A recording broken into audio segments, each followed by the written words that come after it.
Hello, I am Paula Bennett and welcome to my New Zealand Herald podcast, Ask Me Anything.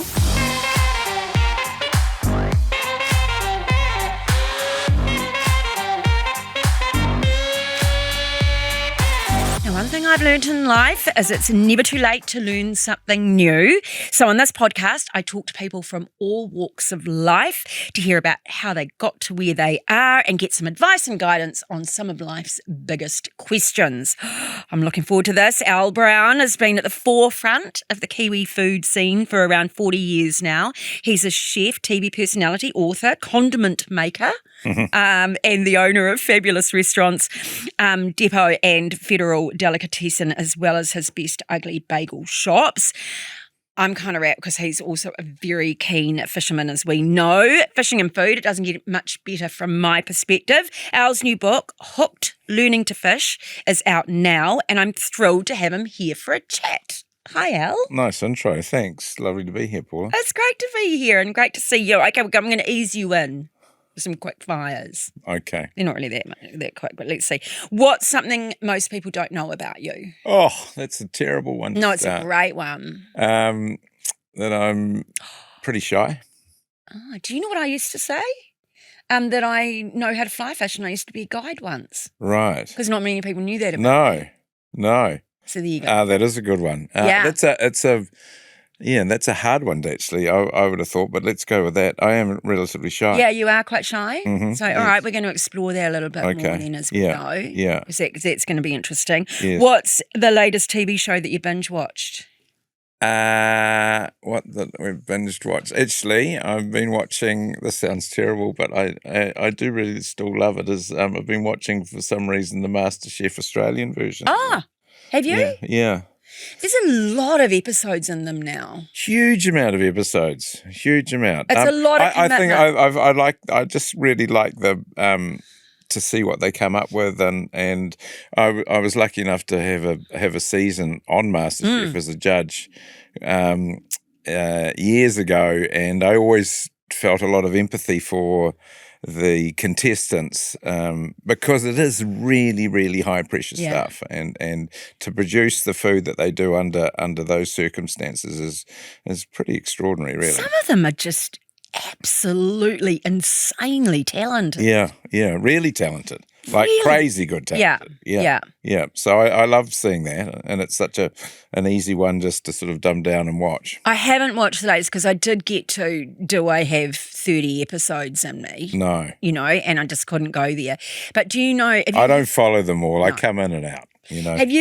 Has anyone else said this? Because I love cooking. Right? Yes. I love cooking. It's a passion. It's, so I love cooking. But I got to a stage, I know I blame MasterChef, where I was putting so much bloody flavour in that I was losing the ingredients. Does that make, like my fish pie? I was sitting there one day and I just went, this just tastes like everything but fish. Less is more. Restraint is actually a lot harder than I think sometimes a lot of chefs, they just keep throwing things and more things at a dish. And because if you do something really, really simple, there's nowhere to hide. But if you are very exact and you nail it, well, then I just think it's beauty personified and eats really, really well. So all my family have noticed it in the last 2 or 3 years that I've just stripped everything back. Do you think that's a thing too that, now that, because we grew up, I guess, with we're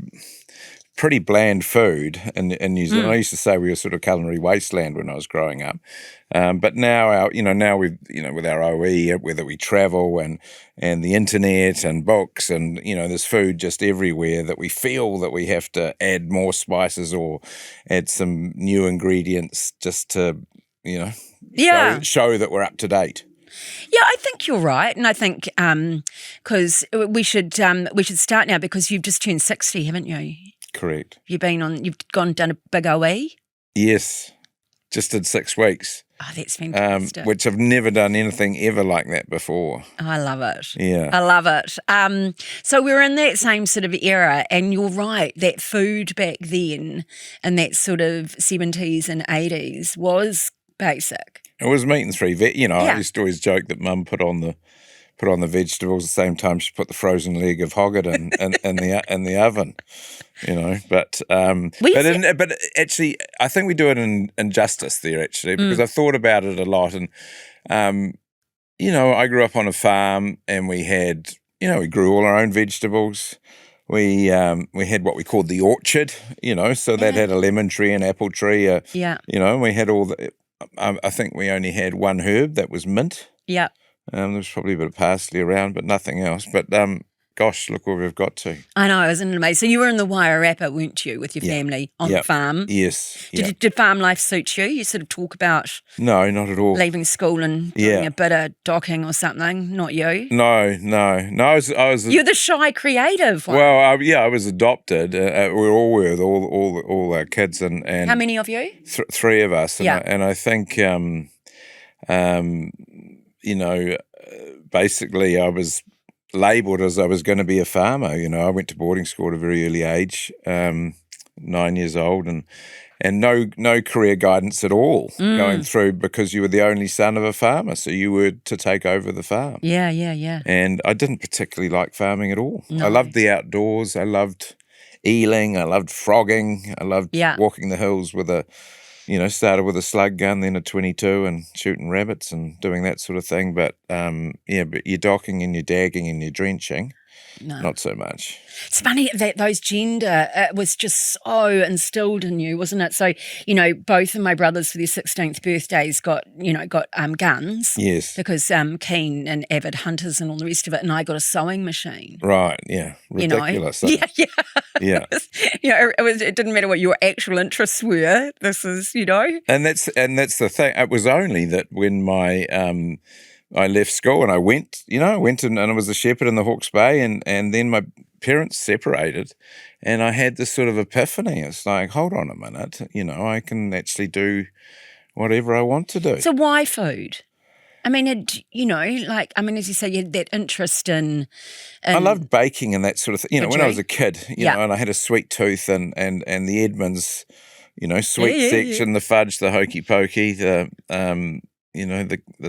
slices and all those sorts of things. I loved doing that. So I guess I found that a creative process. And then when I did leave the farming background, so I was a shepherd for 18 months. I moved. My first job was making wontons in a place called the Magic Wok. Oh wow! In the food court at the BNZ Centre in Wellington.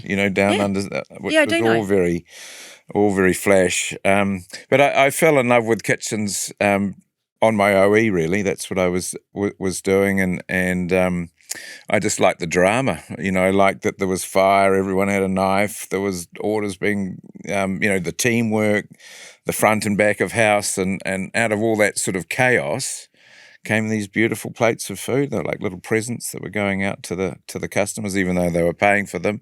And I found it quite intoxicating. I found that it was something that I really, really loved. That hospitality brings together really interesting, broad bunch of people. You talk about, starting Logan Brown and it being more, that sort of high fine dining and our expectations of what that meal should be like, and that sort of that flavour that's coming together. And I would never, but I very rarely order something I can cook. Because I want you to prepare it for me. Yes, exactly. And give me a dining experience. Yes, that I'm not. You don't go out to order chicken. No. Yeah. I eat a lot of chicken. Yeah. I don't cook calamari. I love the dirty bird. I don't cook calamari and I don't cook ducks. Right. There you go. It's often my go-to.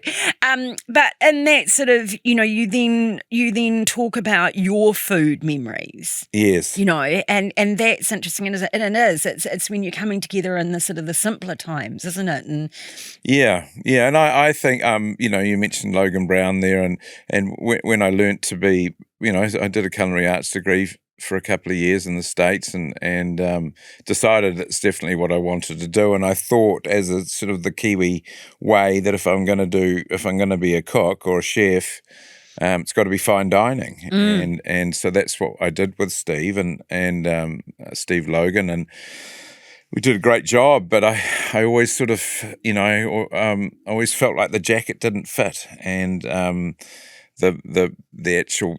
I guess What does that mean? find it. What does that mean? I found that I found fine dining kind of just too cloying and too white tablecloth and waiters with their hands behind their back and crystal and all that sort of thing, and really I'm just a very I realise that informality is my thing, not formality. And I think formality around New Zealanders struggle with formality, and people walk into this grand restaurant and they're immediately on edge. And what if they can't pronounce the name of the wine, or True. That sort of thing. And dining to me should be a hell of a lot of fun, I reckon, whether it's just at home with family or two of you, but especially if you're going out for dinner, that it should be an absolute joy and a fun time and laughter, etc. So, and not too serious. And certainly others that I've spoken to as well as, giving people that experience. But, why shouldn't the ones that have perhaps saved and it's a genuine special occasion for them to be going out? And often in those more formal, you feel uncomfortable, you feel like you're being treated with disdain. Yeah, what if you drop your fork and and all of that, eh? And it's like, I don't think as Kiwis we're just... I just think we're as good as anyone in the world at informality, and that's what I've hung my everything on, and I'm proud of that. So before talking to you now, I remembered reading a week or two ago, and I remembered I didn't even know I was going to be talking to you at that stage, but because it totally resonated with me was there was some chefs in the New Zealand Herald, and they were talking about their food experiences and what was the dish. Did you read this? What is the dish that you wished you'd created? And Sean Connolly said the bacon and egg doona. Oh, I heard that. Someone sent me that. Yeah. It was so good. I was like, he's so right. It is. And funnily, I don't think that there's, I think two words should never be in the same sentence as secret and recipe. And the doona is, it's just a bacon and egg roll, but it's the roll that's incredible and the sauce that goes in there as well. But that came from... a wonderful old friend of mine who's passed away, who had a restaurant in Queenstown, Matt O'Hannah, and it used to be called the Sweetie. Oh yeah. And Kath's still alive, and she'll know what I'm talking about if she listens to this. But there's no real. I always sort of say there's no real original dish. It's lovely to pass on. And, which is cool. Shall I just in my name? This won't surprise you. Who got me onto them? Which was Shane and Dot Jones. Shane Jones. Right. We were meeting for a breakfast meeting. He goes, we have to go to the... I see him there quite a lot. He loves it. Yeah. That's why I thought it won't surprise you. Yeah. I didn't know he did the breakfast thing, but I've seen him there in the afternoons. Well, he's the one that got me onto the doona. Doonas, And the doona, of course, was because I love playing around with names and that sort of thing, and it's soft roll, and the Aussies call the eider down a doona, so that's where it came from. I love that. Okay, let's talk about hospitality because you're in it, and it just is it so much tougher at the moment. It's unbelievably tough. Yeah. But so many other industries are as well. I think. So I always say, well, if you're in the shit, at least you're in the shit with a whole lot of people. Not, nothing worse than being in the shit by yourself. So is it wages increasing, the price of cost food of living, going all that, up, but all of that? The thing, we have a bagel business, and that's breakfast lunch offering. It's in the middle of the cities. 30% are working from home. Yeah. That just comes straight off.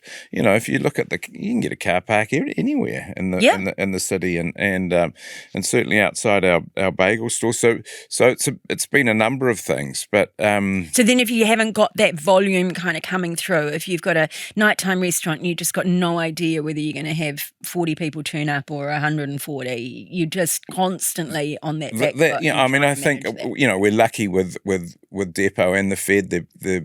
They're sort of quite classic old places, and they've got some sort of status in the industry, so they still do relatively well. It's just that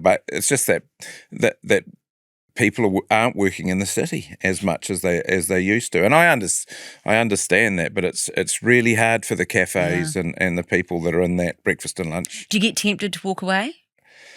No. I mean, listen to me sigh. No, we just keep battling away, and we feel like it's turning slowly and it's coming back. You've may I and please. I mean this in the best way because I think it's really inspirational that, you've said in the past that you're dyslexic and struggled at school and then have gone on to run just such successful businesses that need all of those skills. Yeah. Yeah? Well, that's... So is it just a bit harder and takes some of that in your thinking, or have you just adapted? Do you think your brain's just... Because, you're an entrepreneur. I think when you're dyslexic, you're good at other you're sharper on other emotions, and I'm very detail orientated, and I don't know how sort of deep we go into this, but I have a fear of failure, and I love I want to constantly prove myself, and I think that's from being adopted, and I didn't have great relationship with parents, and so I wanted to prove, and it's been a double-edged sword in a sense, the success, because it's come from a place that's just, it's not one book, it's 4 books, it's not this, it's a whole lot of sources, it's that sort of thing. So, and I've enjoyed it, I've really enjoyed it along the way, but that sort of perfectionism and trying to show the world hasn't been, I think I don't celebrate the wins enough. I'm always like, what's the next one? Instead of being in that moment. Yeah, and go, sit back and look at that and go, that was a great project and you did really well, and pat yourself on the back with that sort of thing. But I sort of have had to do a little bit of that as well. Yeah. Like it was particularly when I left politics. Yes. And went, will you go back? And it's like, no. And then you'd think, and then I just one day I thought, it sounds like I hated it. Or it sounds like I didn't. And then, and then you reflect and go, I probably was so busy, I wasn't really in the moment enough. But now, and then I got better and I'd go, I'm totally proud and I loved what I did. Yeah. And the industries are wonderful, as I say. I love the industry, and it's full of misfits, and you don't need to be an academic or anything like that. You just need to, you show me once, chef, and I was that sort of person, is that I'm good with my hands, and I can understand that, and the palate sort of came, and then I realised that actually this is exactly what I love and what I want to do. Yeah, so you've got the talent and the passion for food, but you are also running a business that is complicated. Yes, well, they are. I just can't get around it. I surround myself with, I think that's if I have a superpower or a talent, it's bringing together good people around me that can do, like, I was second year fifth, I was thrown out of school. I was I found the classic classroom learning just was like, watching paint dry. I just couldn't take any of it in. But if you surround yourself with people that can do the other stuff, and they like what you do, well, then I think you can, and once you do one thing and it works, it gives you a bit more confidence for the next thing and the next thing. Okay, parents out there, if you're listening and you've got a kid that you're worried about at school and it's not quite registering for them, or they've got their dyslexia or whatever, I just want you to take inspiration that they could become the next Al Brown. There you go. Careful what you wish for. Be careful what you wish for. Okay, I am just so keen to talk fishing. Yes. I'm so keen to talk about some of those recipes. I'm so keen to talk about Tipping Point, because we've got a few people in common there. So, Al, we're going to take a break, and when we come back, let's just dive on in. Good stuff. Loving it.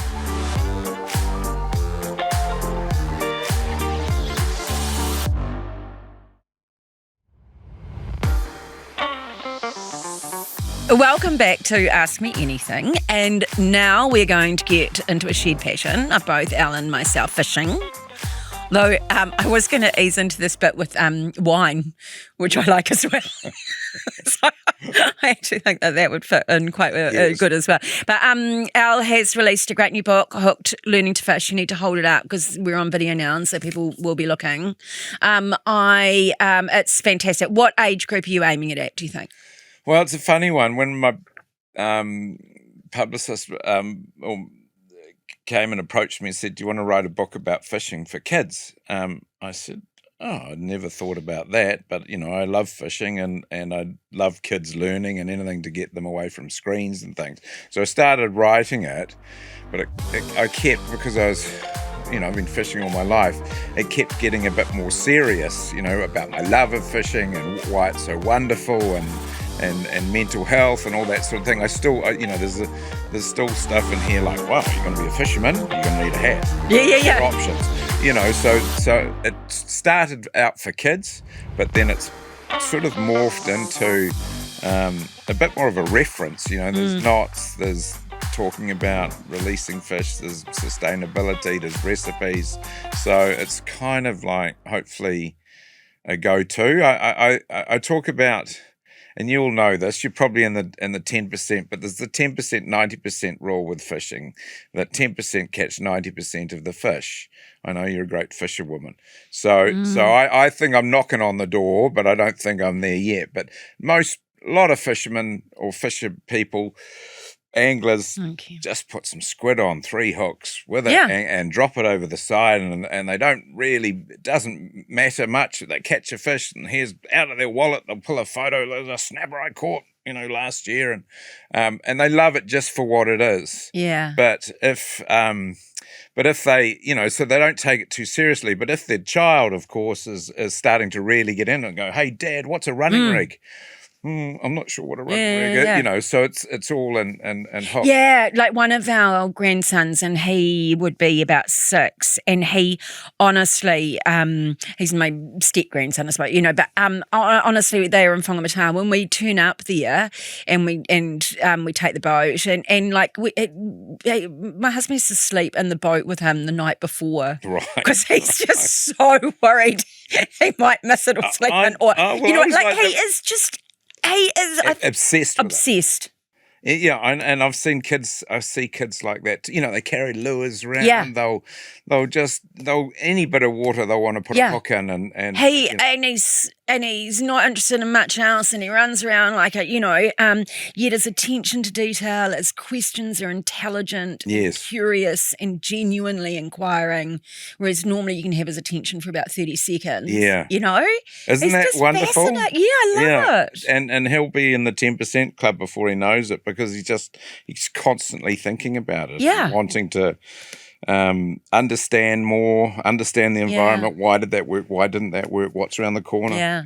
We were talking about fly fishing and trout fishing, and because I grew up in Kinloch on the shores of Lake Taupo, and so and that, as I sort of described it, in that sort of 70s and early 80s, and sort of in that time. Yeah, you trout fished, like we all did. And of course, back then, you hopped in the dinghy with your little outboard. That's exactly how I started. So I did. Yeah. We had a dinghy, and at Lake Taupo, and I'd go out most mornings and most evenings, and with the dog, the Labrador in there, troll up and down 5 Mile Bay, catch the odd trout, bring it home, cook it.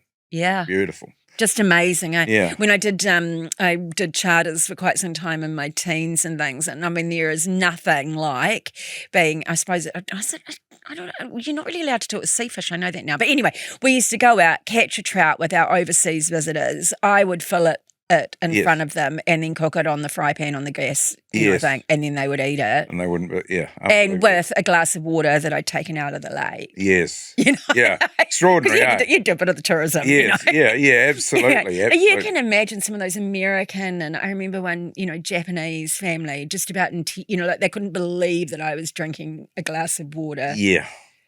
I think that, and that again's our ace card. We don't realise what we're sitting on. You dig for pippies at low tide and cook them up with someone from overseas. I mean, they're just blown away with this country. And is it, and you sort of describe it in the book and that sort of thing, and some of those earlier memories and things, but for me, being a bit hyper and all that sort of thing, it's one of the few places that I find my sense of calm. Yes, absolutely. I think, I love fishing with friends.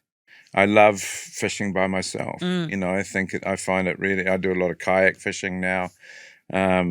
I just love being out on the water, and obviously fly fishing is my big love, and walking around a river or walking up a river. It's I think the one word that keeps coming back to me, Paula, is anticipation. Yeah. The thing about anticipating we're going fishing tomorrow, anticipating the weather, anticipating what we might catch, anticipating what's around the corner. What if I change my bait? What if we move over there? It's this constant, I guess, feeling of hope and anticipation and to feel that just that split second, that moment when you feel the weight come on with that is absolutely golden. Yeah, it's a buzz, eh? And I people do get absolutely addicted with it. Yeah. I mean, it's like they say with, sort of that deep, that marlin fishing and that sort of thing, which I do a bit of, and I just go, it's 98% boredom. Yes, and then mayhem. 2% of just complete adrenaline mayhem, and I'd go through the 98 days. Yes, yeah, that's every right. day, it's your hit. Oh, that's what you need. Is there as well for me, it's, and particularly used to do the East Coast because my parents were up in Aotearoa and up on that coast. And, and I'd sit out there with my dad and look back at our beautiful country, and you just see it completely differently, from the water. Yeah, absolutely. And I think, we're talking about, we live in the greatest country in the world, without question, and this idea that we can fish streams and fish rivers and go out on a dinghy or drag a net and and to see our country through the pursuit of fishing is fantastic. And while I don't believe it when anglers go, oh, I just love being out here. That's bullshit. We love to catch fish. True. But there is something that, the light, the early morning, the late evening, you're out amongst it, and it's incredible, and it's so tranquil, good for your head. You talk about it in the book, and we sort of touched on it briefly, but I went out on a fishing trip, and we took disadvantaged youth that had never been to a beach, yes. In Auckland. Yeah. It's just it's just hard to comprehend. Yeah, I just can't even get my head around that. Anyway, we went out on these guys gave the boat for free, and we went out, and man, it was so interesting.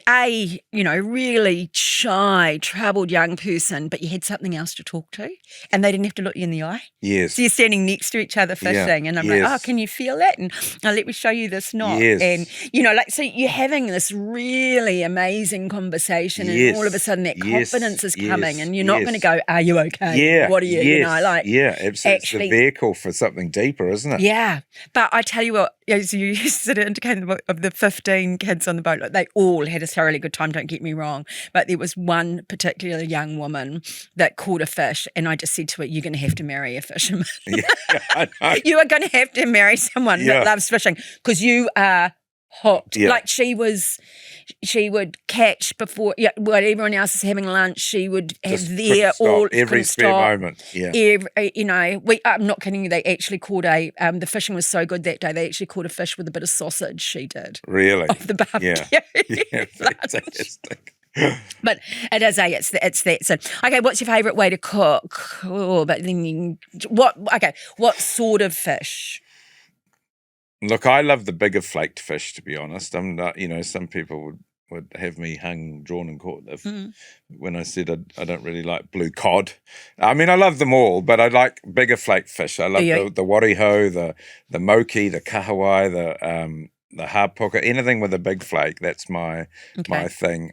Obviously, I mean, they're all amazing, and we got a lot of that's in the book too. We've got to understand that they're all pretty good. Yeah, and we shouldn't be targeting just when you catch kahawai.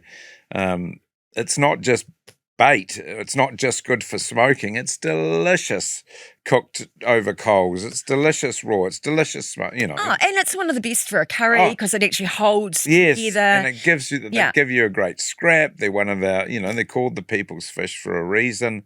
I mean, every time I catch a kahawai, I'm absolutely delighted. Normally because I'm always wanting raw, and kahawai it's beautifully raw. Trevally, another one I absolutely adore. I think I love a trevally for sashimi. But even grey mullet, Okay.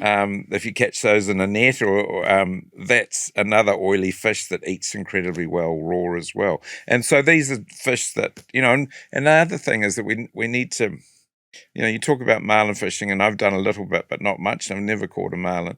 But I sometimes say, the trip that you did catching a marlin, the appreciation that you had for that, a child or a kid learning to fish and catching a piper or a sprat off the wharf is going to give, the value proposition of fun is the same, even though it's miles away. And that's the beauty with fishing, for sure. I just want to touch, but you've talking about doing work with Tipping Point and doing some of that. So that's a wine. And so how did you get into that? Well, I'll go there in a second, but because I realised I went off piece there. But cooking fish, to me, whatever, lemon juice and butter. Yeah. Salt and pepper. This is the thing, you don't need to do too much with it. I love the idea of a curry, a fish pie, that sort of thing as well. Yeah. But don't overcomplicate it. I was reading your recipe of the fish pie, and it's very similar to what I do. Yeah, you don't. I now do very few herbs and things. I do a lot of lemon. Yes, yeah. And lemon and cream. We do lots of lemon. Yeah. But people always ask me. I love raw fish, and I love cooking fish really, really simply. And another thing is that I think we should eat a lot more fish whole, which slows down our eating. Yes, there'll be some bones, but a whole fish. And using it all, using the belly, the collars, all those sorts of things. I love the livers of fish, and that's like the foie gras of the sea, and so many, we waste so much. So a lot of the book's about that sort of thing as well, using the whole fish. Do you put bacon in your power fritters? No, but I do. But you, I will not fault you for that, Paula. Because you can put bacon in anything. I was going to say that fat gets. You can put bacon in a chocolate cake, and I'd be happy with that. So tell me about Tipping Point and the wine. Only because we've got something in common, and I get to talk about Sea Cleaners, which we both know the organisation, and I'm so proud of that. Yes. So Tipping Point. I was approached by Constellation Brands to see if I'd like to make a wine brand, and I guess around informality. And I think I'd been waiting all my life for that moment. I've certainly been training. I absolutely adore wine. I'm a wine person, not so much a beer person. And so they gave me carte blanche on it, and my whole thing's informality. So I sort of said, well, can I do the branding my way, and I'd like to put it in a different shaped bottle. I'd like to have some fun with it, fun with the label, and another thing I'd like to do is have an environmental cause connected to each varietal that we do, and that's where we come in. Yeah. The rosé is the environmental cause is Sea Cleaners charity. Our Tipping Point is what we say is serve and protect, which is quite fun. So every time you're having a glass of wine, a Tipping Point wine, you're actually helping, if it's rosé, helping clean up the coast, which is we shouldn't have to do that, but we definitely need to do that. That's incredible. Right. Yeah, so I'm involved with Sea Cleaners, so that's hence my passion for it and that sort of thing. So, Al, we've just, unfortunately, but we proudly have just picked up 20 million litres of rubbish. We've just tipped over that point. Extraordinary. Just extraordinary. And you think you've kind of done it, and, it's just, And I just love it because it's so practical. Yeah. Everything else I do involves words and people and things. And so it's quite nice to there's wade out there. That's a really good feel-good thing about it, but it's also, again, getting back to kids cleaning up the beaches, and Sea Cleaners does lots of that sort of thing as well, get the young involved in that. And then it becomes a habit-forming thing. Whenever I walk along a beach, I spy anything that's not meant to be there. Yeah. I pick it up. As you should, as we all should. Okay, finally for this segment, I would love to know what is the best advice you think you've been given, and by who? I think I read it. Karen Walker, who we all know and love, the fashion designer of New Zealand. I remember reading once in an article that she was being interviewed, and she said something like, I only go into business with people I'd have round to my place for dinner. Oh. And Oh, that that's really good. resonated with, I've had... Oh, you wouldn't go into politics. No, no.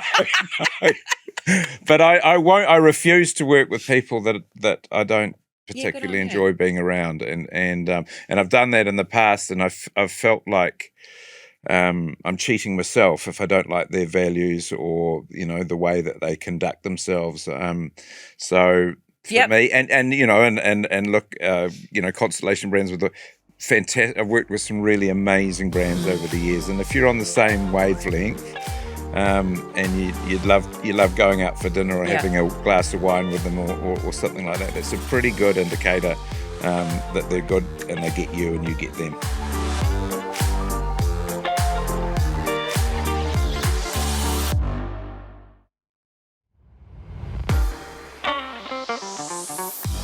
Okay, the podcast is called Ask Me Anything, so this is your opportunity if you want to ask me something. 2 things? Mm-hmm. Can I ask you 2 things? Mm-hmm. Pretty obvious, actually, coming from a chef. Death row meal. Oh. 3 courses. Oh. So, sashimi. Sashimi to start. Sashimi, yeah. Yeah, I'd be a raw oyster. So we're on I a similar. Would totally be. And sashimi, fresh fish. Yeah, fresh. Really beautifully fresh fish would definitely. I'm liking your crayfish recipe in the book. The crayfish. What's it called? Look, you're more or less deep frying it, people. Yes, it is. Then it's like I have had it similar before, or crayfish a bisque, tacos, or a bisque. Yes, something like something that. Like that. I can't make a bisque. I just haven't. I make a good seafood chowder, but I haven't nailed that bisque. Oh, you can just save those shells and roast them and add some tomato and things. Okay. So then I do that, and then I'd be full, to be honest. So I'd probably have some creme brulee or something like Isn't that funny? Because I don't make creme brulee. Yeah, mine. That's all quite. People ask me that.